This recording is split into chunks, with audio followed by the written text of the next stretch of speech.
آخری عمر کې یعنی قریب الموت یو سړی د کلمې د شهادت او د کلمې د توحید اقرار وکړي او زړه کې عقیده د توحید وي نو دا سړی به جنت ته داخلي. دا د دې کلمې فضیلت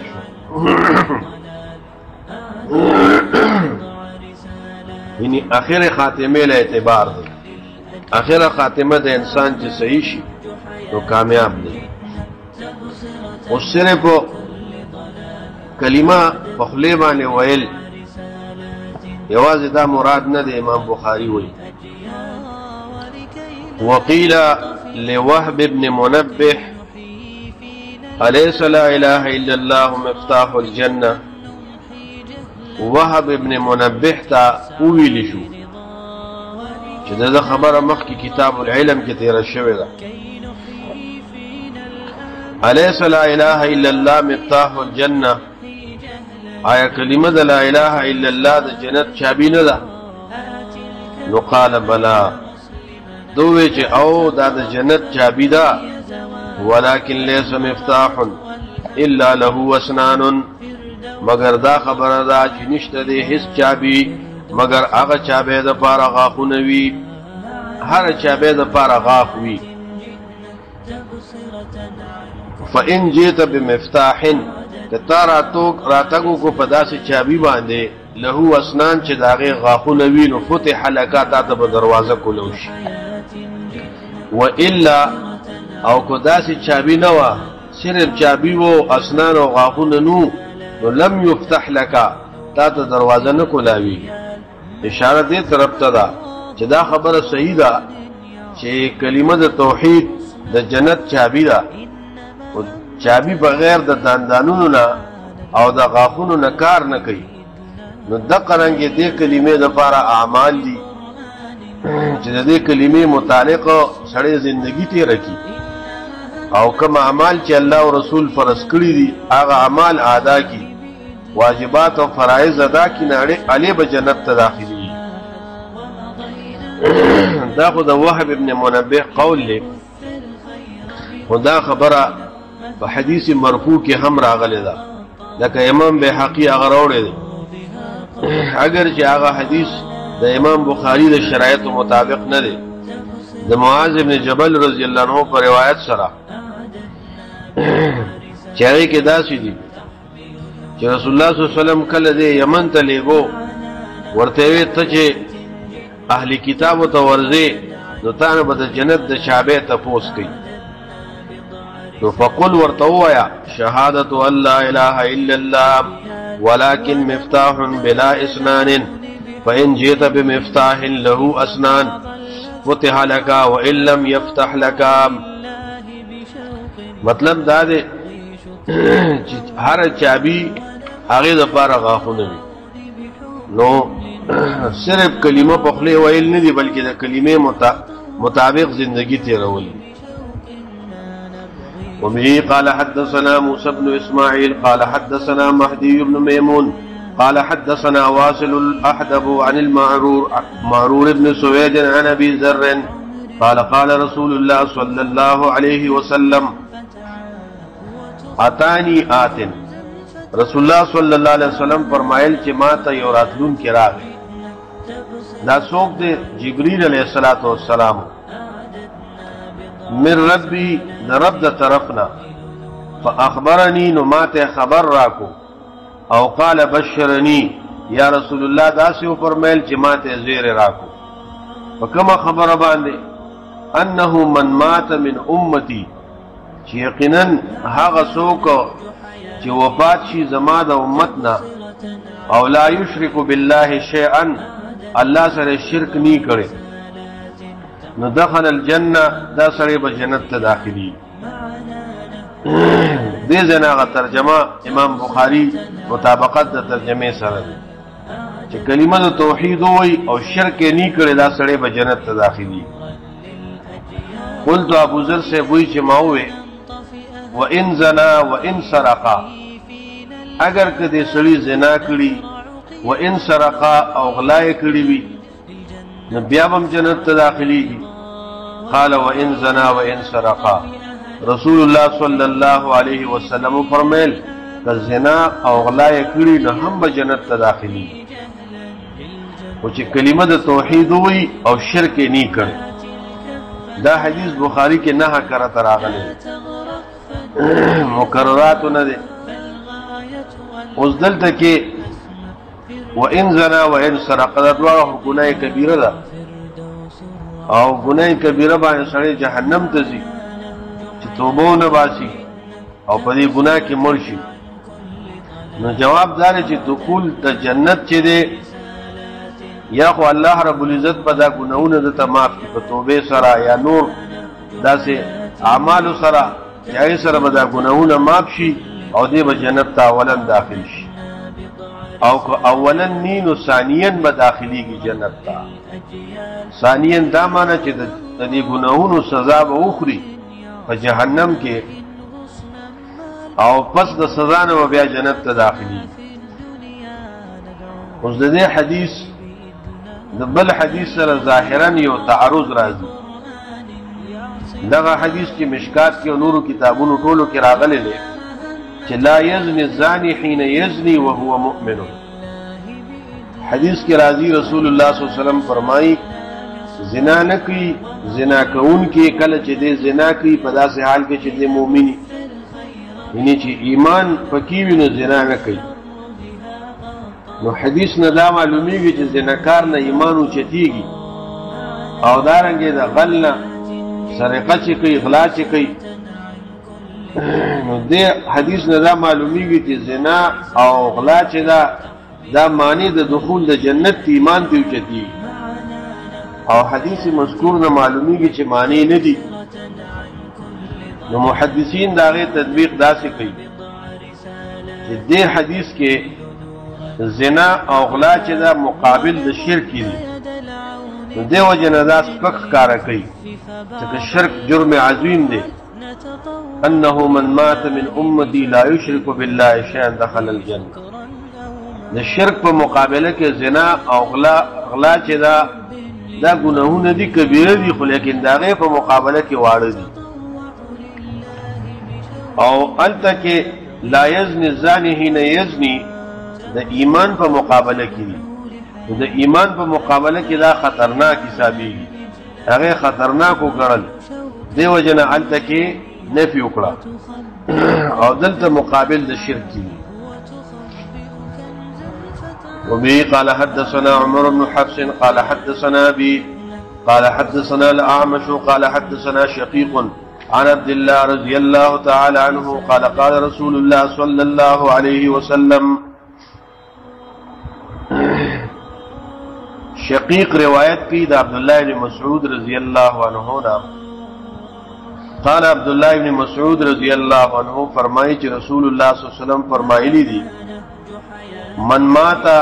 یشرک بالله شیئا هغه څوک چې مرشي او په داسې حال کې چې شرک یې کړی الله سره د شرک په حالت کې دخل النار دا سړی به جهنم ته داخلي. وقلت انا من مات لا يشرك بالله شيئا دخل الجنه او ما دام ویلې چې څوک شرک نه کوي الله سره شیئا په هیڅ شي کې دا سړی به جنت ته داخلي. ځکه چې سړی د شرک په حالت کې مرشي جهنم ته به داخلي او یو سړی د توحید په حالت کې وفات شي دی به جنت ته داخلي. باب الامر باتباع الجنائز. باب دې په بیان د کیفیت د امر د نبی صلی الله علیه وسلم ورپسې کېدل جنازو پسې یعنی حکم د جنازې پسې تلل دا بیانوي چې دا حق دی د مسلمان په بل مسلمان باندې چې داغه جنازې پسې وځي او داغه جنازه بکوي. وبه قال حدثنا ابو الوليد قال حدثنا شعبة الاشعث قال سمعت معاوية بن سويد بن مقرن عن البراء بن عازب رضي الله تعالى عنه قال امرنا النبي صلى الله عليه وسلم بالسبع. براء بن عازب رضی اللہ تعالی عنہ فرمائے چې مونږ ته نبی صلی الله علیه وسلم په وو خبرو باندې امر کړی ونهانا عن 7 او دو خبرونه منی کړو. امرنا باتباع الجنائز، رسول الله صلی الله علیه وسلم مونږ ته امر کړی دی چې مونږ به جنازو پسې ځو.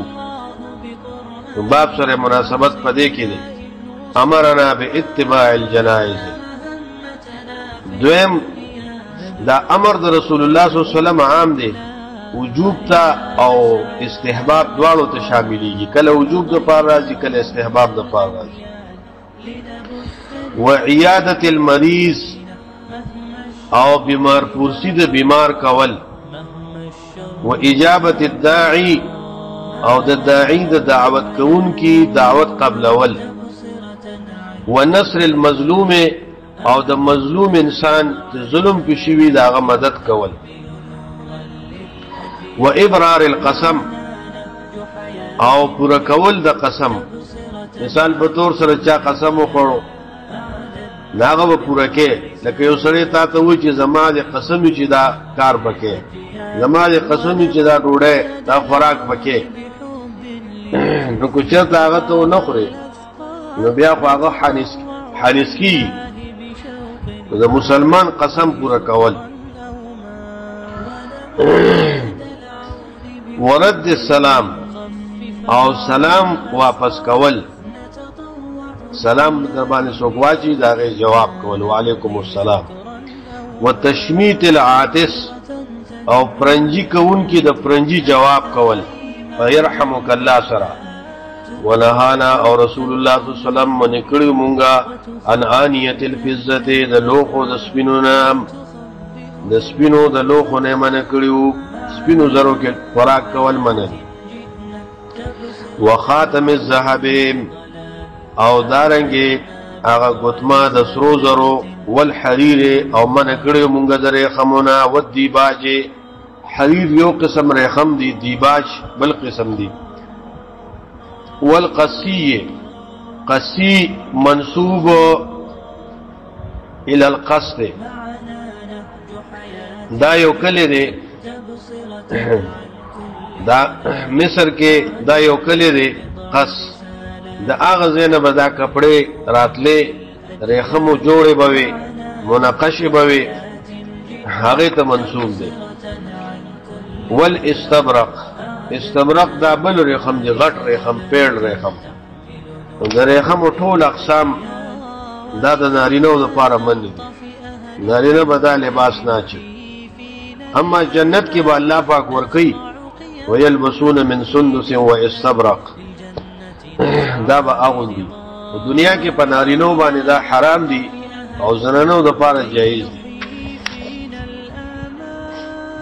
نو دارنګې اتباع الجنائز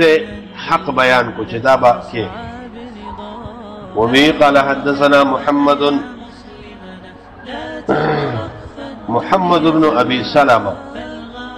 قال حدثنا عمرو بن أبي سلمة عن الأوزاعي قال أخبرني ابن شهاب قال أخبرني سعيد بن المسيب أن أبا هريرة رضي الله تعالى عنه قال سمعت رسول الله صلى الله عليه وسلم يقول حق المسلم على المسلم 5. حق د یو مسلمان په بل مسلمان باندې 5 خبرې دي. اول رد السلام، د سلام واپس کولی. وعیادة المریض او بیمار پرسی د بیمار دا. واتباع الجنائز او جنازو پسې تللی. واجابة الدعوة او قبل ولد دعوتي. وتشميت العاطس او تشميت العاطس یعنی پرنجی کون کی تا جواب ورکول په يرحمك الله سرا. تابعه عبد الرزاق قال اخبرنا معمر. تابعه تابع عمرو بن ابي سلمة عبد الرزاق قال اخبرنا معمر بن راشد. دا متابعت چې دی امام مسلم رحمت الله علیه ذکر کړی. ورواه سلامة عن عقيل، یعنی روایت کړی دا حدیث مذکور سلامہ ابن خالد ابن عقيل داغه نه روایت کړی دی. دی وفات دی په 198 کې دی وفات دی. باب الدخول على الميت بعد الموت. اذا ادرج فی اکفانه باب دې په بیان د دخول په میت باندې پس د مرګ نه کله چې دا میت دند کړی شي په کفنونو کې نو میت مړې کفن کې توراتو شو پټ شو داغه نه بعد یو سړی راځي او ویزه ګورم نو دا کتی شي دا څنګه دی امام بخاری وایي چې دا روا دي رسول الله صلی الله علیه وسلم په کفن کې دا صحابو پټ کو کور کې پټ شو او دارنګه ابو بکر صدیق رضی الله عنه راغه او رسول الله صلی الله علیه وسلم داغه مخ مبارک کولو کو وکړه وبه قال حدثنا بشر بن محمد قال اخبرنا عبد الله قال اخبرني معمر ويونس عن الزهري قال اخبرني ابو سلمة ان عائشة رضي الله عنها زوج النبي صلى الله عليه وسلم اخبرته عائشة رضي الله عنها چې رسول الله بيبي دا دې خبر ورکړې قالت داوي اقبل ابو بکر رضی اللہ عنہ على فرسه من مسکنه بالصنحين ابو بکر رضی اللہ عنہ د خپل مسکن نراغه اس باندې چې هغه صنح مقام کېو رسول الله د منزل تقریبا یو میل کې لرو حتى نزل تر دې پورې چې راکوشو فدخل المسجدان ابو بکر رضی اللہ عنہ مسجد ته داخل شو فلم يكلم الناس خلق سره خبرونه کې رسول الله د مر خبر وته رسیدلو نو ډایرکټ د ام المؤمنین عائشه کور ته داخل شو نو فتيمم النبي صلى الله عليه وسلم د قصد کو د پیغمبر علیه السلام وهو مسجن او رسول الله پټ کړی شو به بردن په یو صادر باندې یو صادر سره حبرتن جبرغو وکشفا ابو بکر رضی اللہ عنہ دا صادر لرکو عن وجید مخد النبی صلی اللہ علیہ وسلم ثم اکب علیہ بیا ورپریوتو پیغمبر علیہ السلام بانے فقبلہ رسول اللہ اخبر کو ثم بکا بیو جڑل دلتا کہ رسول اللہ صلی اللہ علیہ وسلم باغ صادر کے پٹکڑے شو مخ مبارک پٹو یعنی کفن کې داخل شو داغه نرست ابو بکر رضی الله عنه داغه مخ کولو کو او وکړه چې واقعي رسول الله وفات شوی او بیا پر رسول الله باندې ورپرې وته خولې کو د مړی مخ قتل په کفن کې هم جایز شو او مړ خولول هم جایز شو او ثم بکا پاغه باندې جړه کول هم جایز شو او جړه دا څنګه چې چغوي صرف سترګو نوخ کې رواني فقال بأبي أنت يا نبي الله لا ابو بکر رضی اللہ عنہ وی زما پلار دے قربان شیطانا اے دا اللہ نبی لا یجمع اللہ علیک موتتین نراجم کئی اللہ تعالی پتاوانے دو مرگونا اللہ پتاوانے دو مرگونا نراجم کئی دے جملے سمانا دا دے جملے یو مانا دا نراجم کئی اللہ تعالی پتا بانے شدت پس دا مرگ نا دا یو مرگ دا یو شدت او تکلیف پتا رانو دا دینا بعد بل شدت او تکلیف پتا بانے نراج دکا سکرات الموت خو کلا دا مرگ آغا سختے او تکالیف ہو ذکر رسول اللہ صلی اللہ علیہ وسلم اللہ تعالی بچ ساتلے دا احوال دا قیامت نا یو مانا دادا یو مانا دادا چې عمر رضی اللہ عنہ داغا وقت کی ویل چې رسول الله وفات نه دی او داغه په محبت کې دومره اتلو چې چاو ویل چې رسول الله صلی الله علیه وسلم وفات دی نو زبر داغه سر قلم کړ نو ابو بکر صدیق رضی اللہ عنہ دغه خبره ازاله کوله نو عمر رضی اللہ عنہ په جواب کې عمر رضی اللہ عنہ باندې چې اوس پر آپاسی کې مړ نه دی ابو بکر رضی اللہ عنہ فرمایي چې نا رسول الله باندې الله پاک دو مرګ نه جمع کوي یعنی بیا نه را پاسیږي د دې مرګ نه چې بیا به مړ کیږي دو مرګ په نه را جمع کیږي یو معنا دا شو یعنی بس دا یو مرګ دې چې په دراله اما الموتة التي كتب الله عليك فقد متهم هر چې هغه مرګ چې الله لیکلی په تا باندې نو تا باندې هغه مرګ راغی. وقال ابو سلمہ وی فاخبرني ابن عباس رضی الله عنهما ان ابا بکر رضی الله عنه خرج وعمر رضی الله عنه يكلم الناس. ابو بکر له راوته او عمر سے خلکو سره خبرې کولې د دې باره کې چې رسول الله وفات نه دی. وقالنا ابو بکر له عمر سے توي اجلس کینا فابا ناغر ډېر یعنی مطلب د ډېر محبت د وجنا دومره تلو انکار یو کوچ نه کېنه. وقال اجلس ابو بکر هو توي کینا فابا ناغر انکارو. فتشهد ابو بکر ابو بکر تشهد ویلی خطبه شروع کا. ومال الیه الناس نمائل شو ابو بکر نو تا خلق لینا مخی خلق دا عمر سے ابن گیر چاپیرو وترکو عمر او عمر رضی اللہ عنہ پری خودو. ابو بکر رضی اللہ عنہ پا خطبه کیو ویلی دا تشهد نبات اما بعدو پس دینا فمن کان منکم یعبد محمدا صلی اللہ علیہ وسلم هغه څوک چې د تاسو نه بندگی کوي د محمد صلی الله علیه وسلم فإن محمدا قد مات محمد صلی الله علیه وسلم وفات شو. ومن كان يعبد الله او څوک چې د الله بندگی کوله فإن الله حي لا يموت الله پاک همیشه ژوند دی داسې ژوند دی لا يموت چې مرګ به ناراضي. معنی دا ده چې محمد صلی الله علیه وسلم خو یو بشر دی یو انسان دی او هر بشر او انسان او هر مخلوق باندې فنا راځي. وما جعلنا لبشر من قبلك الخلد او انك ميت وانهم ميتون او كل نفس ذائقه الموت. او د مرګ نه چې پاک دی ناغه صرف ذات د رب العزت. نو موږ خو د محمد صلی الله علیه وسلم عبادت نه کوو موږ خو د الله عبادت کوو او الله پاک ژوند دی مرګ په ناراضي موږ به داغه بندگی کوو تر مرګ پورې. بیوی دا آیت لستو وما محمد صلی اللہ علیہ وسلم الا رسول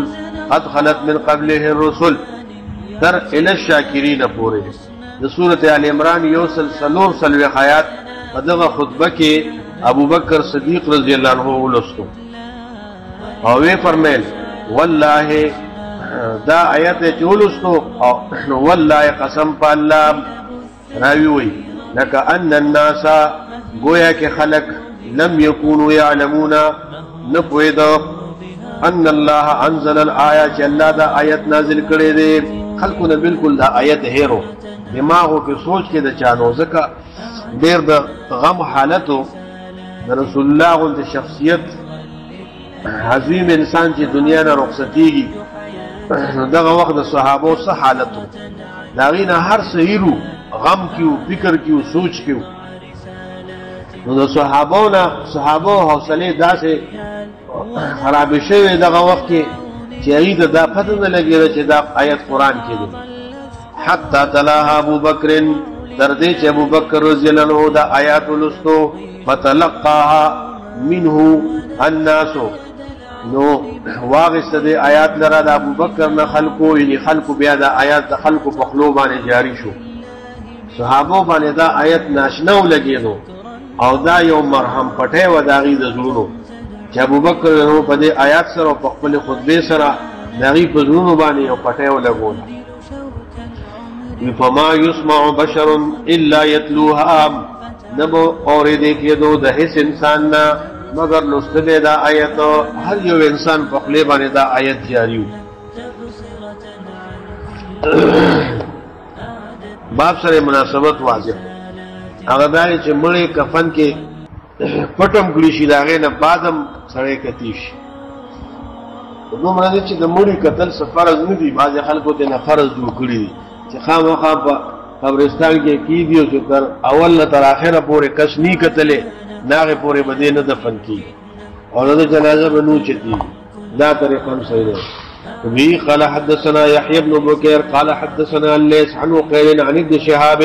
قال اخبرني خارجة بن زيد بن ثابت ان ام العلاء امرأة من الانصار. ام علاء روایت ته ام علاء بنت الحارث ابن ثابت چې دا د انصارو نه یو زنانه وه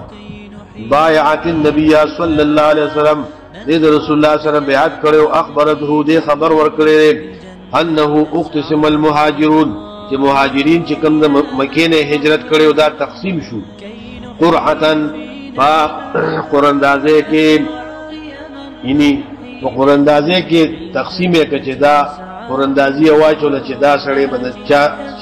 سړی دا بد کم انصاری سړی دا بد کم انصاری سړی فتوار لنا عثمان بن مزعون زمون په قراندازه کې راوته عثمان بن مزعون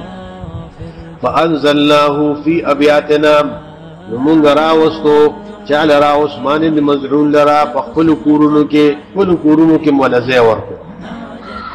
ووجعه الذي توفي فيهم درمن شو دې په درد هغه باندې چې دې باغې کې وفات شو فلما توفي کله چې دې وفات شو وغسل او دل غسل ورکړې شو وكفن في اصحابه او دې کفن کړې شو په خپل کپړو کې دخل رسول الله صلی الله علیه وسلم رسول الله داخل شو چا باندې بدبانه په عثمان بن مزعون باندې پس د غسل او کفن وګوره دلته کې د غسل او د کفن رستو وکفن فی اصحابه دې په خپل کپړو کې کفن کړی شو پټ کړی شو داخل کړی شو رسول الله داخل شو دې وکتو وقلت لمويل ام حلاوه رحمت الله عليك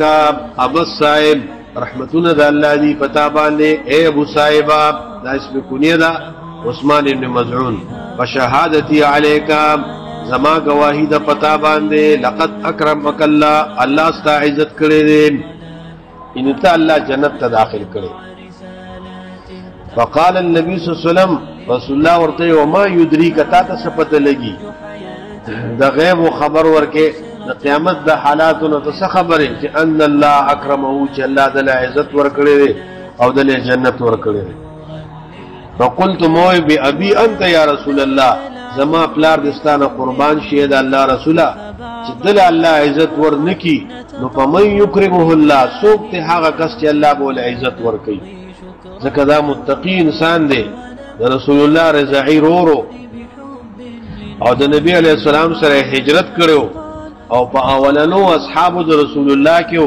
او په اصحاب صفه کې طالبو اوچت مقام لري چې د دې اکرام ونشي الله د دې اکرام ونکي نو د چا به کوي رسول الله فرمایل اما هو هر چې دې فقد جاءه اليقين د یقین راغی یعنی مرګ وعبد ربک د رب بندگی کوا الله نبی ته حتا جاءك اليقين د الله بندگی کوا تر دې چې تا ته یقین راشي نو یقین سفیان وی دا صوفیا چې دي کنه دی وی چې د الله بندگی کوا چې ته د یقین مرتبه ته ورسېږي او یقین دې ستوي فنا فی الله ته وي او بیا دغه وخت کې وتا ته عبادت معاف شي دې وجه نه دی خپل بعض بزرګانو د پاره چې خود ساخته بزرګانی اغي د پاره عبادت معاف غني چې دا که مونږ نه کوي که روزن نسی که حج نه کوي که نور عبادت نه کوي دا معاف دي ځکه دې د یقین مرتبه ته رسیدلی دي او الله پاک وی دا الله بندگی کوي تر دې پورې چې تا ته یقین راشي دا معنی د دې بالکل غلطه ده یقین دلته کې څه معنی ده فقط جاءه اليقين راغله د عثمان بن مزعون ته یقین د تسر راغلی مرګ دلته د یقین نه مراد څه شه دی مرګ نو وعبد ربک د رب بندگی کوه تر دې چې تا ته یقین راشي نه مرګ راشي تر مرګ پورې د رب بندگی کوه د رب بندگی چې دا پیغمبرانو ته معاف نه ده نو څنګه د دې زمانه یو پیر ته معاف شي والله انی لارجو له الخير رسول الله وی قسم په الله زد عثمان بن مزعون د پاره د خیر سکوما د خیر امید لرم چې الله بدل جنت ورکی والله ما ادري قسم په الله چې زنه پیغما وانا رسول الله او زد الله رسول ما يفعل بي چې ما باندې بس کیږي ګور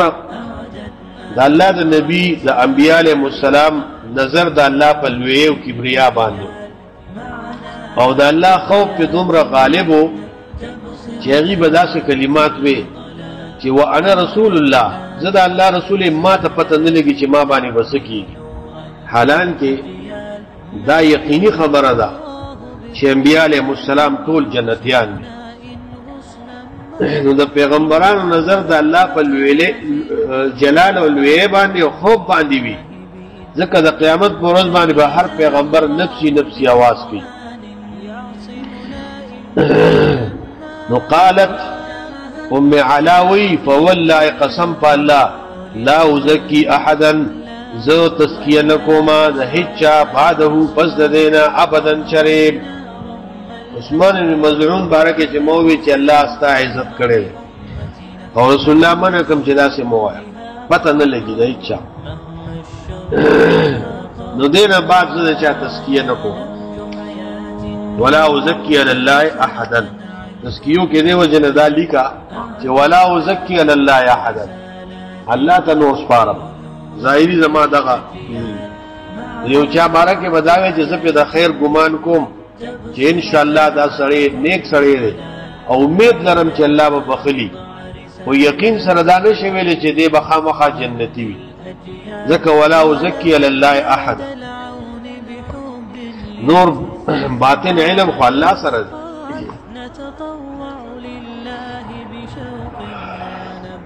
وبه قال حدثنا محمد بن بشار قال حدثنا شعبة قال سمعت محمد بن المنكدر قال سمعت جابر بن عبد الله رضي الله عنهما قال لما قتل أبي جابر بن عبد الله كل جزما بلار عبد الله قتل شو جعلت أكشف الثوب عن وجهي ذو شروش مجمع داغت مخنا کپڑا لرکولا دا شهید شو باب سره مناسبت دار چې ما ولا د کفن نرستو چې داغه مخ په کفن کې پټ شو ما دا مخ داغه ښکارا کو او کتو می اب کی ما جړل وینهونی عنه او من کول د خلق ما لرداغنا والنبي صلى الله عليه وسلم لا ينهاني او پیغمبر علیہ السلام زنمن کولا فجعلت عمتي شوروش و زماترور سوق و فاطمه تبکی چې جړلې دا د عبد الله خور و او د جابر سے ترور و فقال النبي صلى الله عليه وسلم پیغمبر علیہ السلام فرمایل تبکینا تاسو جاړې یا مجاړې ما زالت الملائکه تذله همیشه ملائک چې د باندې سورې کړو من اجنحتها بقل وزر سراب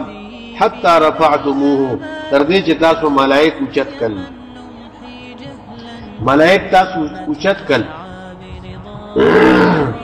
نو ملائکو په د باندې سورې کړو تاسو ولې جړل په د باندې